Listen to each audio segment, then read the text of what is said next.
கூப்பிட்டேன். அவங்க உட்காருங்க. மாண்புமிகு பேரவைத் தலைவர் அவர்களே, மாண்புமிகு முதல்வரே, ரொம்ப மகிழ்ச்சியாக இருக்குது. இதுக்காக ஒரு பாடல் மூலமாகவே நன்றி சொல்லிடுறேன். கொடுத்ததெல்லாம் கொடுத்தார், இவர் யாருக்காக கொடுத்தார்? ஒருத்தருக்காக கொடுத்தார், இல்லை ஊருக்காக கொடுத்தார். ஒருத்தருக்காக கொடுத்தார், இல்லை ஊருக்காக கொடுத்தார். Thank you so much sir. Thank you. கடந்த 12/8/2026 அன்று காட்டுமன்னார்கோவில் சட்டமன்ற தொகுதி உறுப்பினர் திரு ஜோதிமணி அவர்கள் பேசும்போது பல எம்எல்ஏக்களிடம் சொந்தமாக வாகனம் இல்லை என்றும் தொகுதி பணிகளை ஆய்வு செய்யவும் பார்வையிடவும் கடினமாக உள்ளதாகவும் லஞ்சமில்லாத நேர்மையான ஆட்சி அமைய உறுப்பினர்களின் அடிப்படை தேவைகளை அரசு பூர்த்தி செய்ய வேண்டும் என்றும் கோரிக்கை வைத்தார். எந்த ஒரு பொருளாதார பலம் இல்லாமல் சட்டமன்ற உறுப்பினர்களாக பணியாற்றி கொண்டிருப்பவர்கள் தங்களின் தொகுதி பணிகளை செய்ய சொந்த வாகனங்களோ அல்லது உதவியாளர்களையோ வைத்துக்கொள்ள முடிவதில்லை என்றும் தெரிவித்தார். மேலும் இது தொடர்பாக கோரிக்கைகளும் வரப்பெற்றது. மக்களாட்சியின் மிக முக்கிய தூண்களில் ஒன்றாக விளங்குபவர்கள் மாண்புமிகு சட்டமன்ற உறுப்பினர்கள். தமிழ்நாடு சட்டமன்ற வரலாற்றில் எளிய பின்னணியில் இருந்து பணபலமோ அரசியல் பின்னணியோ இன்றி மக்களின் பேராதரவோடு முதன்முறையாக சட்டமன்றத்திற்கு தேர்வு செய்யப்பட்டுள்ள முதல் தலைமுறை சட்டமன்ற உறுப்பினர்களின் எண்ணிக்கை குறிப்பிடத்தக்க அளவில் உயர்ந்துள்ளது.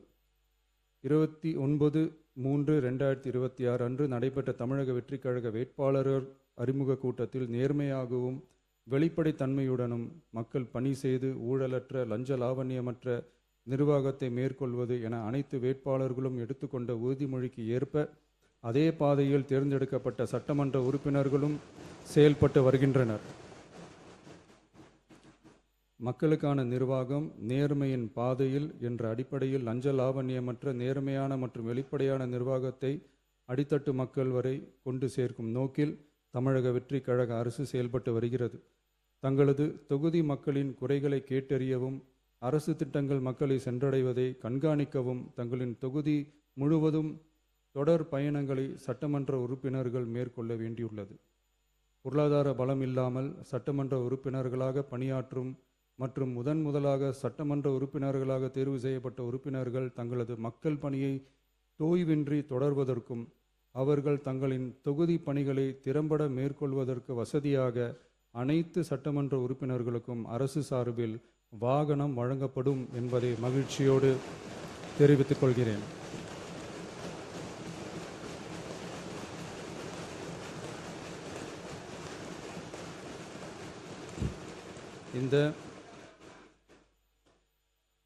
இந்த அறிவிப்பு சட்டமன்ற உறுப்பினர்கள் தங்களின் பயண தேவைகளுக்காக பிறரை சார்ந்து இருப்பதை தடுத்து அவர்கள் எவ்வித சமரசமும் இன்றி சுதந்திரமாகவும் நேர்மையாகவும் தங்களின் தொகுதிக்கு உட்பட்ட கிராமப்புற மற்றும் தொலைதூர பகுதிகளுக்கு எளிதாக பயணம் செய்து தொகுதி முழுவதும் உள்ள மக்களை நேரடியாக சந்தித்து அவர்களின் குறைகளுக்கு தீர்வு காண வழிவகுக்கும். அதோடு மட்டுமின்றி சட்டமன்ற உறுப்பினர்களின் பொருளாதார சுமையை குறைத்து கடைக்கோடி மக்களுக்கு லஞ்ச லாவண்யமற்ற நேர்மையான மற்றும் வெளிப்படையான நிர்வாகத்தை அளிக்கவும் உதவும்.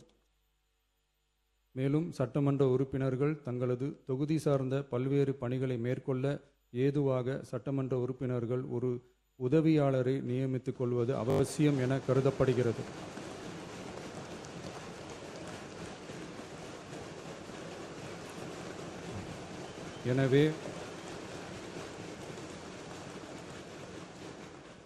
எனவே சட்டமன்ற உறுப்பினர்களுக்கு அரசு வாங்கி வழங்கும் வாகனத்தை பராமரிக்கும் விதமாக வாகனத்திற்கு ஓட்டுநர், எரிபொருள், வாகன பராமரிப்பு உள்ளிட்ட செலவினங்களுக்காக மாதந்தோறும் ரூபாய் 75,000 வாகன படியாகவும்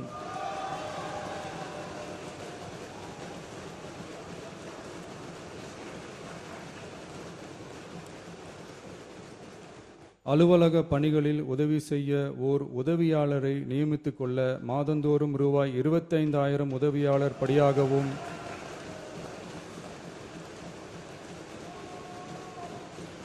வழங்கப்படும். இதற்காக உரிய சட்டத்தில் திருத்தங்கள் மேற்கொண்டு ஆணைகள் வெளியிடப்படும் என்பதையும் தெரிவித்துக் கொள்கிறேன். நன்றி.